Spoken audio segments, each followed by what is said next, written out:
So you called me about an hour ago and broke the news to me. I was sitting willfully ignorant at my desk when you told me the sad news. Yeah, rest in peace, Ruth Bader Ginsburg, Supreme Court Justice, Associate Justice of the Supreme Court of the United States, 87 years old. She'd been battling cancer for quite a while now, I believe since the early 2000s, if I'm not mistaken, Gavin. Yeah, I believe something like that. I know she recently had a new bout of pancreatic Mhm. cancer, and yeah, she was the second woman to serve on the Supreme Court, and obviously, of course, a feminist icon. Many people that aren't even involved in politics are aware of the Supreme Court or the politics of are going on. Of course, they know who RBG is. She's a one of those more transformative, transcendent figures in American politics. Yeah, and she's been the only woman on the Supreme Court since Justice Sandra Day O'Connor, who retired, I want to say like 2005, 2006. So she's been the only, that's correct, right? I think there's another woman on the Supreme Court. God, what's her name?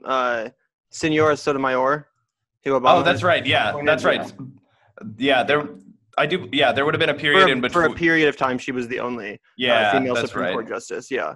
Either way, she's had very, public dissenting opinions on Yeah. a number of lawsuits, kind of making her, like you said, a feminist icon of Yeah. the Democratic Party, and And definitely a loss that will be felt on yeah, the bench. her passing is most significant probably because, her vote was one of the last in the way of, the repeal of Roe v. Wade, of key abortion provisions. So now, if President Trump and Mitch McConnell are able to push a Supreme Court pick through, it'll be interesting to see if that person. I mean, of course, I'm sure that person will be anti Roe v. Wade and will, vote in that fashion. Yeah, how do you think that the Democrats are going to play this? Because obviously, when Antonin Scalia died in 2016, obviously he McConnell died in blocked like him from February, and they blocked McConnell it for blocked the him. entire end of the Yeah, they wouldn't let Obama, replace Scalia with Merrick Garland, his appointment, because Mitch McConnell basically cooked up this bullshit that because it was in the last bit of Obama's term that the American people should get to, choose via their general election, the presidential election, who the Supreme Court vacancy should be filled by. Of course, that was unprecedented and a complete lie, but they pushed it anyway. McConnell has publicly said since that they will try to fill a vacancy if one were to occur, even if it's in the last few months of Trump's presidency. So, oh yeah, I have no doubt in my mind that Mitch McConnell is fucking doing a tap dance right now and ready to I'm sure. push whomever the rapacious scumbag is that the Republicans decide to nominate in order to, obviously not just end Roe v. Wade, which has been settled law since the 70s, but also to come after, immigration policies, border rulings, surveillance rulings at the highest level. I mean, there's a lot to be lost here. If the Democrats have any fight in them, if they have any fight in them whatsoever, they'll fight it tooth and nail. They'll do anything in their power to stop that from happening until at least the November election, so that President Biden would have the chance to replace RBG.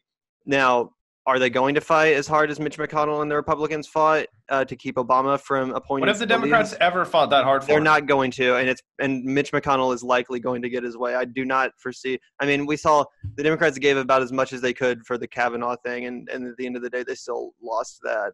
Just like they have pretty much every major battle they've attempted to wage under the Trump administration. So I think it'll be, if they do try it all, I think it'll probably, McConnell will have his way. They'll replace RBG with someone. Apparently her final who do you speculate wish, that it'll be? Do you know? Well, yeah, and this is the other, truly unfortunate and crushing aspect of this story is that it comes in the wake of a story from just a week or so ago where Trump, teased his potential Supreme Court nominees were a vacancy to occur. Said nominees included the likes of Ted Cruz, Tom Cotton, and Josh Hawley. So that's who we have to look forward to replacing RBG. Wait, are all three of? Wait, you don't have to be a lawyer to be on the Supreme Court. You don't have to be anything to be on the Supreme Court. You could literally. I was like, those guys. Oh, you don't even have to be a lawyer. That's crazy. You could be anything. Yeah, literally anything. Could you imagine if Ted Cruz got a lifetime appointment on the Supreme Court? I know, it's terrifying to think about. But yeah, that's the even Or Tom more Cotton. Oh my despicable. God, dude. Yeah, or Josh Oh Hawley, any of them. shit. It's bad news to think about, and it really makes the story even more eerie given the timing, because it's like, did they know that she was about to die, right? Like, I Well, mean, yeah, I mean, I know that.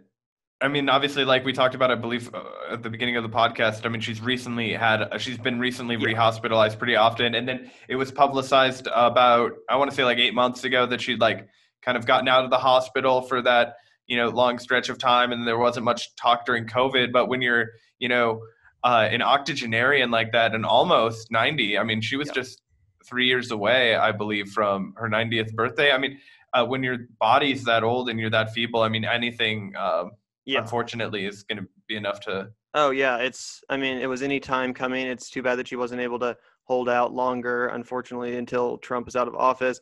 But I mean, it does bring up another thing, which some people have brought up. I mean, it's not the most, no one wants to talk about this, but RBG could have stepped down under Yeah, it would have Obama. been way more responsible to It would retire have in been. She wanted 2015. to be retire under the first female president, which she thought would be Hillary Clinton. She wanted Hillary to replace her, or to appoint her replacement. Unfortunately, she didn't get her way, and now that is coming back to bite us all in the ass, because we're going to get Supreme Court Justice Hawley or Cotton or whatever the hell.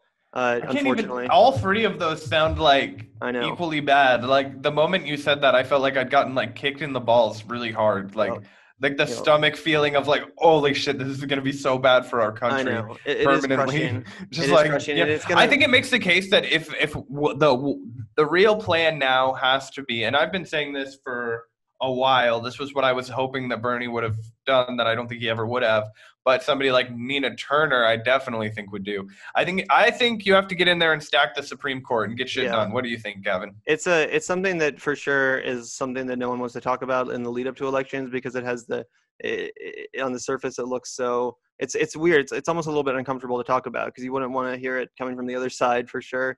And it's it definitely it's almost unprecedented. What FDR dirty tried to games do have the it. Republicans not tried to employ, though? That's what I mean. And Oh, I if you're know. ever going to compete with Agreed. these slimy fucks, you got to play ball with Agreed. them. Agreed. And before we stop talking about RBG, I did just want to mention one Oh, yeah, last of course. story in her. Of course, RBG was one of the better Supreme Court justices, but we do have to keep in mind that she was, far from perfect herself. She had a couple, unfortunate votes, including joining the conservatives essentially in her final months to pass this Appalachian Trail pipeline over Cherokee Yeah, that was really indigenous land. disappointing. Yeah, she basically ruled with the majority, which was the conservatives, obviously, Yeah, and Clarence against Thomas wrote the. and against Sotomayor, who was opposing her. So it is unfortunate, that one of her final acts was basically to, put the green light on this oil pipeline through indigenous land, which was being challenged by like the Sierra Club and numerous other environmental, centers and organizations. So it is unfortunate that she wasn't as perfect as some people will have you believe. Obviously she was better than most, but as is the case often in American politics, just being better There's a isn't. low bar, Yeah, but it's a low fucking bar. but I mean, yeah, and obviously, like, there's no need to kick Ruth Bader Ginsburg because Well, she's dead. now that she's dead, and I do think that it's really important to recognize the tremendous achievements, and Yeah. as like a female role model, I think it's Yeah. important to have that element of her career, and it's I think also important, like you said, that Sotomayor has like is also, we don't have basically a bench full of men now that Ruth Bader Ginsburg's gone, and obviously it would be nice to see a more diverse and bench. But back to the conversation that I guess we were having in the midst of that about stacking the Supreme Court bench and basically. I think it should happen, especially, because that was another thing that was unspoken during the Bernie campaign. It's like, even if you do get into office, and even if you were to pass Medicare for all, there would be a time when it would come up to a Supreme Court vote, similarly to how Obamacare did. And Obamacare only passed the Supreme Court because I believe Justice Roberts, decided to side with the liberals on the court rather than the conservatives, and he, provided that swing vote necessary to pass the ACA.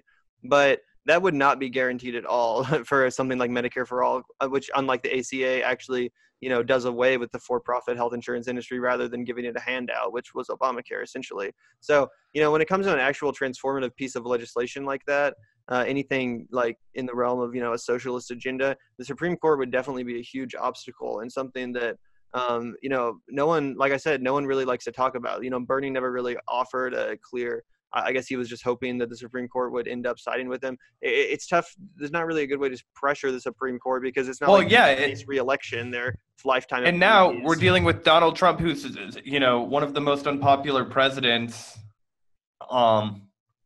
And yet he's had potentially 3 Supreme Court nominations: Neil Gorsuch, Brett Kavanaugh, and now potentially, God forbid, Tom Cotton or Josh Hawley or whoever, Ted Cruz or whoever the fuck he decides to pick. I mean, that is decades worth of policy harm, especially if it is from an evangelical type crazy nutbag. I mean, you never know how the tides are going to turn in this country and like what's going to become palatable. That Ted Cruz, I mean, this is a man who said things like carpet bombing the Middle East.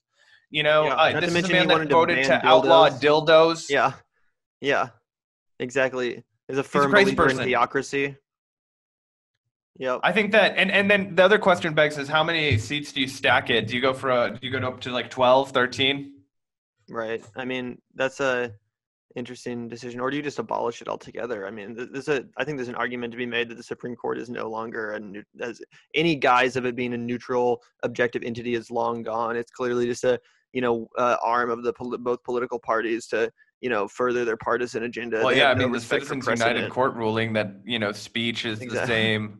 Or like spending money is the same as voicing free speech, and then it's like any way that you draw that out logically, it's like, okay, well, can I hire somebody to kill somebody else because I'm just telling them to kill somebody else? It's not a crime for me to say, hey, go kill that guy. Yeah. Oh, whoa, yeah, because we can't take that to its logical conclusion because it's obviously fucking flawed.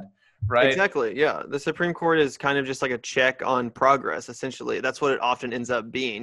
Occasionally it's a check on, it stops bad things from happening, but a lot of times it stops good things from happening. And, I mean, it's kind of undemocratic too. Trump, what if all 9 Supreme Court justices died and the 8 years of Trump's administration and Trump single-handedly got to appoint all of the Supreme Court?